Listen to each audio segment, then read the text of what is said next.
Bizarre Brain Comics. Yeehaw!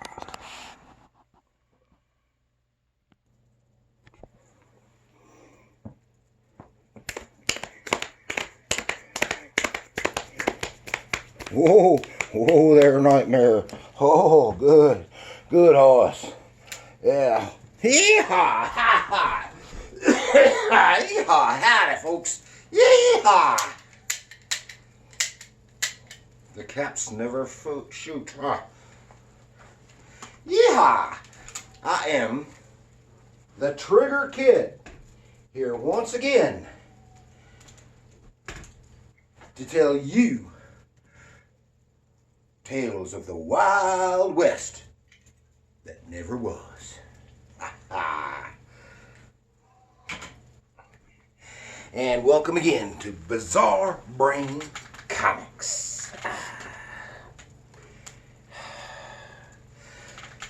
After a long ride like that,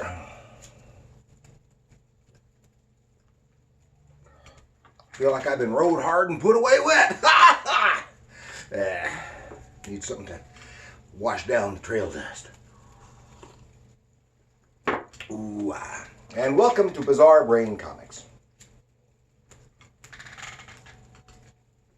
This is where I like to take a look at older comics and talk about the characters and the creators, and then examine the stories and the art. Now this time I want to take a look at this one right here from Charlton Comics, 1973, The Cheyenne Kid, number 99. And that cover illustration really has nothing to do with the necessarily with the story we're going to examine. That says another quiet day in Happy Valley, but that's not the story we're going to look at. The story we're going to look at is the Payoff. So let's see what we got here. What we got here in the big book of knowledge. Okay, The Cheyenne Kid, number 99, Charlton Comics, 1973. As far as I can tell, this is the last issue of the run. I don't know that for sure, but it was it's the right year, and I never saw it in my research. Didn't see any images beyond issue 99. Okay, and this was written by Joe Gill and drawn by Pat Boyette. We've talked about him before, and we've even mentioned Joe Gill before as well. And the Cheyenne Kid had a run from 1957 to 1973, and it was the title was formerly Wild Western. That's what it started as, and then it changed titles to Cheyenne Kid. As far as I can tell, it started with changed to Cheyenne Kid in issue number 8. Let's see here. The Cheyenne Kid title started with the issue 8. Yep, see, that's what I said. In 1957. And the Cheyenne Kid was a cavalry scout operating in the U.S. Southwest during the 1870s and 80s, during the Indian Wars. He both fought Indians and was friends with and an advocate for Western Indian tribes. In addition, he fought white criminals and other evildoers as well, and was a fighter for general justice. I couldn't find anything about who his creators were, though.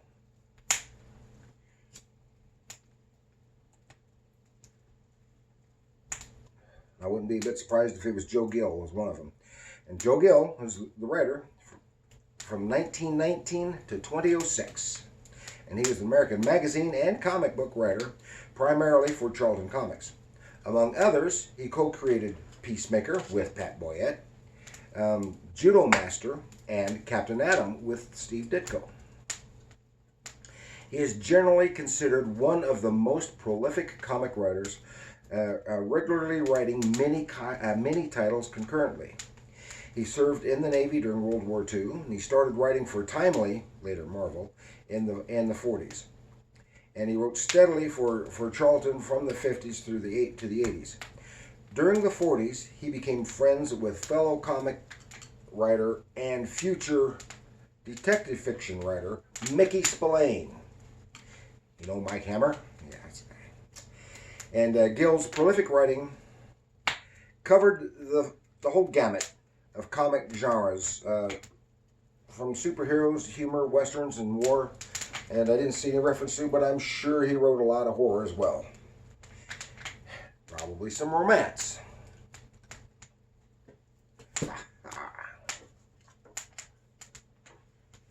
So,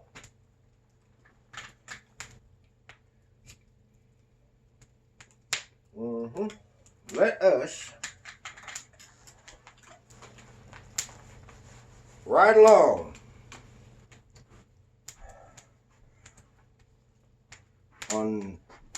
on the trail to evil and justice with the Cheyenne Kid. Yeehaw! Okay, here we are with Cheyenne Kid number 99 with this Pat Boyette cover. And as I said, I think this is the last issue. And along the way, some of those issues were had lots of reprint material. There were a variety of creators over the years, and I can't even remember who the other artists and writers were. And I wouldn't be a bit surprised if Joe Gill had written all of the stories, because he wrote so much. And I said, this is drawn by Pat Boyette, who I've talked about before. He wrote and drew the issues of Korg 70,000 BC, which I covered here. It's when I gave his background in that one. And he also talked about him when I did the Peacemaker episode. And that's when I really commented on his artwork.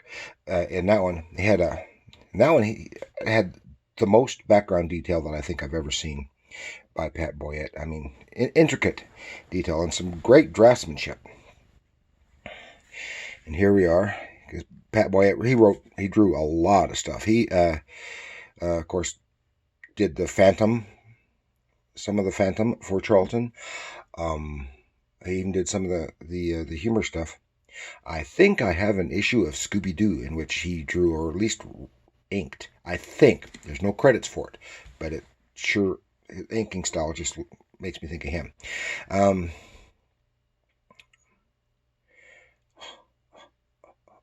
And a lot of fantasy stuff, especially later after the demise of Charlton. And he did some independent stuff for independent publishers. And a lot of fantasy and humor, a mixture thereof. So let's take a little look inside the pages here. The Cheyenne Kid. The Cheyenne Kid. And here, you can see, that's Pat Boyette did the lettering as well. It doesn't say that, but I recognize his style of lettering on this, on the title stuff. And there's just a certain quality. Some artists, some inkers, letterists, you can just tell who did it. Just like with artists. Now, I have more difficulty distinguishing letterists from this is completely different from the masthead here than I can the artists. But there are some artists I can see their style in their lettering, such as Joe Kubert, Pat Boyette, I think Russ Manning, and there are probably a few others, but most of them maybe it's because when I was younger I didn't pay as close attention to the lettering.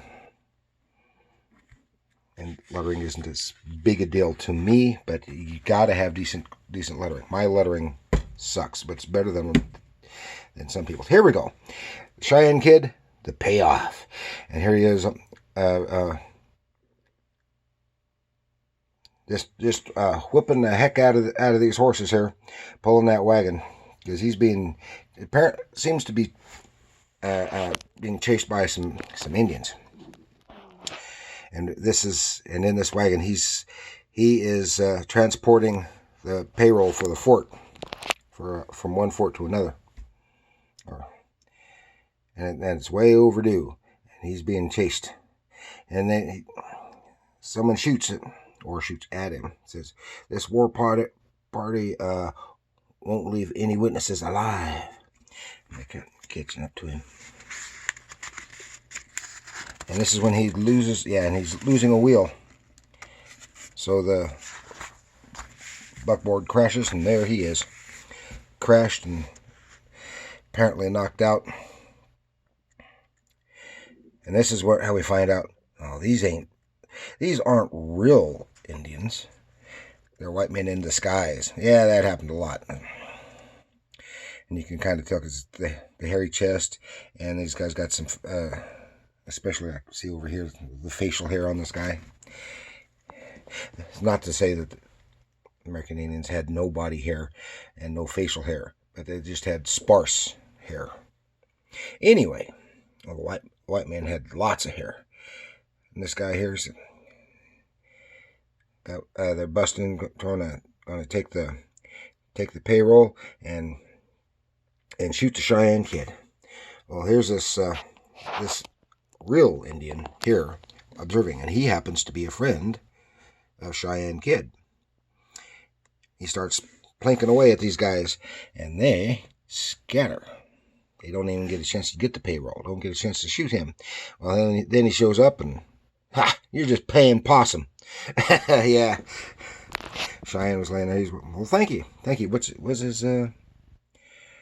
See my Paiute horse thief in my life. See if he gives us his name. I don't see it. It doesn't matter. It will. They're kind of frenemies, I gather.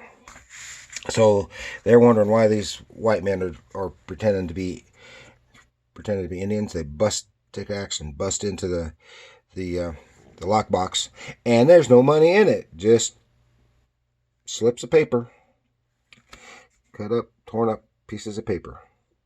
No real money. Well, that gives him an idea. So he gets some assistance from his Indian friend, and they set up a little trap. Get some blood, splatter that around from along with some other Indian fellas there.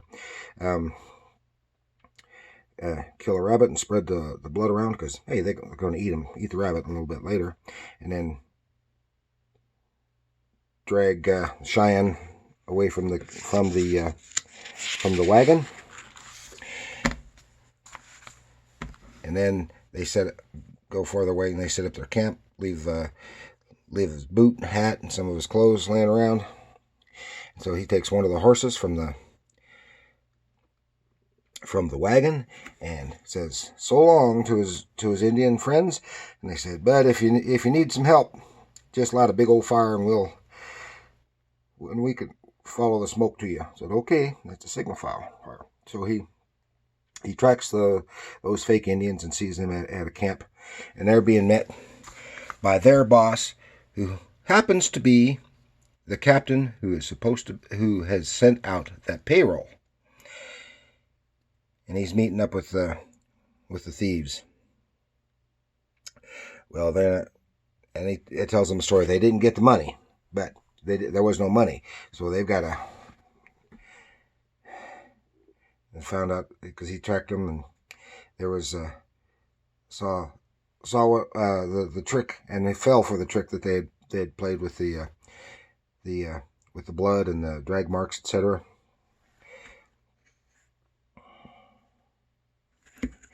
So, well, that means Cheyenne Kid's dead. The fake money's gone. We're in the clear. We are in the clear. But they're not. See, this story is kind of compressed because right here at the end, it is really rushed. But Cheyenne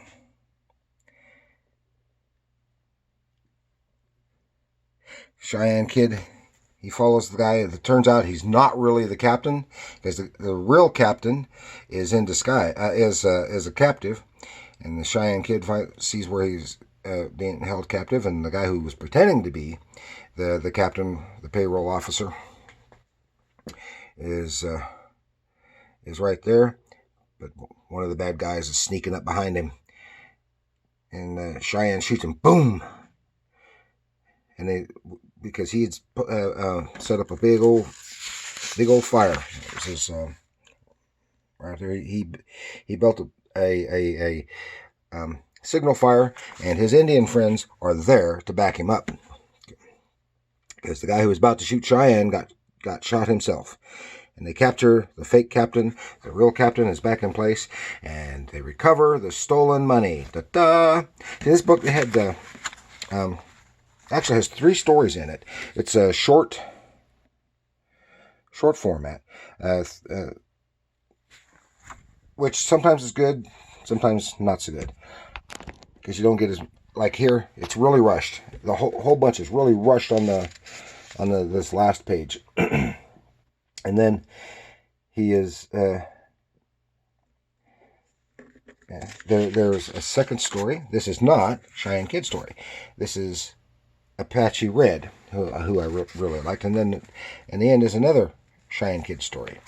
So they're all short. Now, in this Apache Red story, the backup, as I don't know who wrote it, whether it was the artist himself or Joe Gill. I'm just going to assume it's Joe Gill, because he's got the writing credits. But the artist is Fred Hines. Is that how you? Yeah, I think so. It's hard to, and I looked him up a little bit. He has some, I just wanted to show you this because he has some beautiful artwork here. And he started out in animation and moved to comics in the late 60s. And did a lot of stuff there. He did a lot of the like Flintstones and other Hanna-Barbera stuff for Charlton. So he's able to do a variety of stylizations. But I just want to show you this beautiful art. It's a lovely, lovely line work on these figures and the backgrounds on all the figures. Great anatomy, great action, etc. Some good storytelling. And I have to say, at least in this story, this artwork is superior to Pat Boyette's. Now, because I wanted to mention here, Pat Boyette, he's a fine draftsman. I like the guy, and I like his work at various times.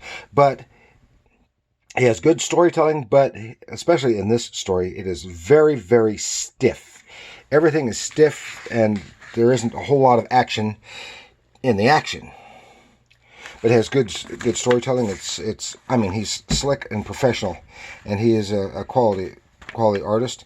And I think Joe Gill is an admirable writer. All of his stuff can't be the best. And this is not a bad story. It is just kind of rushed. What would have been better if this story had been twice as long, and I think the same goes for the other story, the Happy Valley story. And still, everything still is, but I like here, because Pat Boyette did some of his more interesting and sometimes innovative page layouts. Not all the standard six panel layout, but again, good storytelling overall, and I like that. I mean, it's Western stuff, good, clean fun, and I'm not saying anything bad, and it's not the best. I've seen a lot better, but I've also seen a lot worse. So it's fun to read. So I want to thank you for joining me. Please like, share, and subscribe. Leave a comment. And remember, comics are art, and I love Westerns.